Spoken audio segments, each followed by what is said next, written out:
먹는 알부민 효과 없음 충격 진실. 안녕하세요. 여러분의 건강 파트너 디레이징 채널입니다. 오늘은 정말 많은 분들이 궁금해하시는 주제를 가져왔어요. 먹는 알부민, 정말 혈액 속 알부민 수치를 올려줄까요? TV 홈쇼핑이나 온라인 광고에서 알부민 수치 개선, 혈중 알부민 보충이라는 문구 한 번쯤 보셨을 거예요. 오늘 이 영상에서 광고의 진실과 실제 과학적 근거를 명확하게 정리해 드리겠습니다. 끝까지 보시면 정말 도움이 되실 거예요. 혈액 검사에서 알부민 수치 낮다고 들어보셨나요? 알부민은 혈액 속 가장 중요한 단백질이에요. 우리 몸의 수분 균형을 잡아주고 영양소를 온몸으로 배달해주는 역할을 하죠. 간에서 만들어지기 때문에 간 건강의 바로미터이기도 합니다. 50대 이후에는 이 수치가 슬금슬금 낮아지기 시작해요. 그래서 많은 분들이 먹는 알부민 제품에 손을 뻗게 되죠. 하나, 알부민이란 무엇인가? 알부민은 혈액 속에 가장 많이 존재하는 단백질입니다. 전체 혈장 단백질의 약 60%를 차지하고 있어요. 이 알부민이 하는 일이 정말 다양한데요. 첫째, 수분 균형 유지입니다. 혈관 안팎의 수분을 조절해서 부종, 즉 몸이 붓는 것을 막아줍니다. 둘째, 영양소와 약물 운반입니다. 칼슘, 지방산, 각종 약물을 필요한 곳까지 안전하게 배달해주는 택배기사 역할을 해요. 셋째, 항산화학염증 작용입니다. 활성산소를 잡아주고 염증 반응을 조절하는 데 도움을 줍니다. 그런데 이 알부민 어디서 만들어지는지 아세요? 바로 간입니다. 하루에 약 12에서 15g을 간에서 직접 합성하죠. 그래서 알부민 수치가 낮다는 건 단순히 단백질이 부족한 게 아니라 간 기능이 저하됐거나 영양 상태가 심각하게 나쁘거나 만성 염증이 있다는 신호일 수 있어요.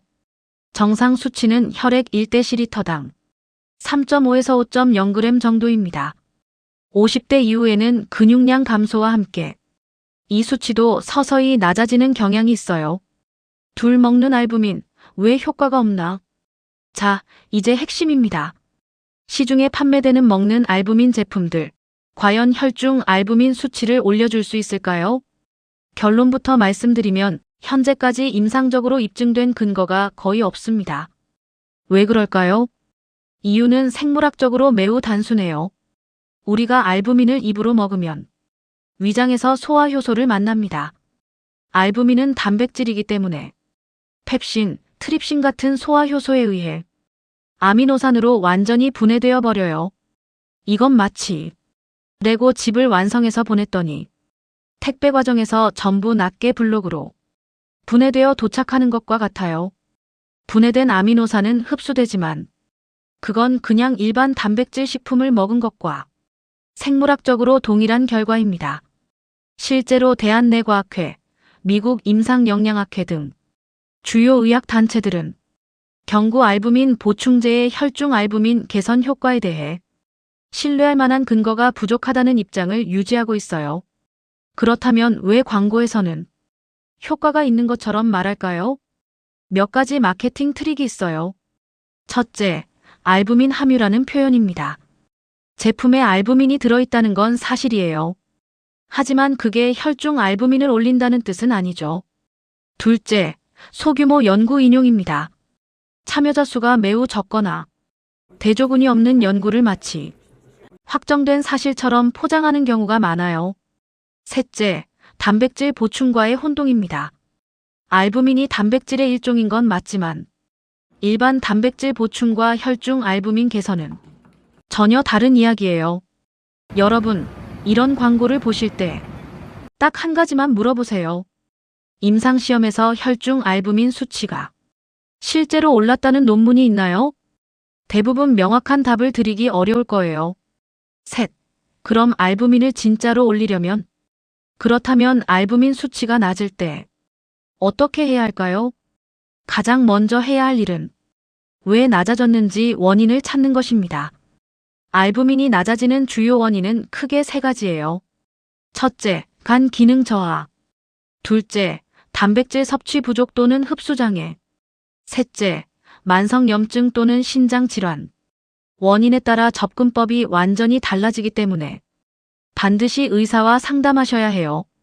이제 실제로 도움이 되는 방법들을 알려드릴게요. 하나, 양질의 단백질을 충분히 드세요.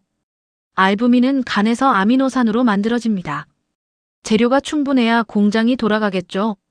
50대 이후 권장 단백질 섭취량은 체중 1kg당 1.2에서 1.5g입니다. 60kg이시면 하루 72에서 90g이에요. 좋은 단백질 식품은 달걀, 두부, 생선, 닭가슴살, 콩류입니다. 비싼 보충제보다 이런 식품이 훨씬 효과적이에요. 둘, 간 건강을 챙기세요. 알부민 공장인 간이 건강해야 합니다. 과음을 피하고 과도한 약물 복용을 조심하고 규칙적인 운동으로 지방간을 예방하세요. 셋, 만성 염증을 줄이세요. 염증이 있으면 알부민 합성이 억제됩니다. 오메가3가 풍부한 등푸른 생선, 항산화 성분이 많은 채소와 과일을 꾸준히 드시는 게 도움이 돼요. 넷, 정기적으로 혈액 검사를 받으세요. 알부민 수치는 6개월에서 1년에 한 번씩 혈액 검사로 확인하는 게 좋습니다. 국가건강검진에 포함되어 있으니 꼭 활용하세요. 기억하세요. 알부민을 올리는 건 특별한 제품이 아니라 매일의 식습관과 생활습관입니다. 오늘 내용을 정리해 보겠습니다. 하나, 알부민은 간에서 만들어지는 중요한 혈액 단백질입니다. 둘, 먹는 알부민은 소화 과정에서 분해되어 혈중 알부민을 직접 올리지 못합니다. 셋, 진짜 방법은 양질의 단백질 섭취, 간 건강관리, 만성 염증 감소입니다.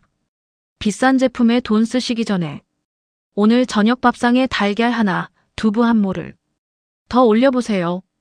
그게 훨씬 현명한 선택입니다. 이 영상이 도움이 되셨다면 구독과 좋아요 부탁드려요.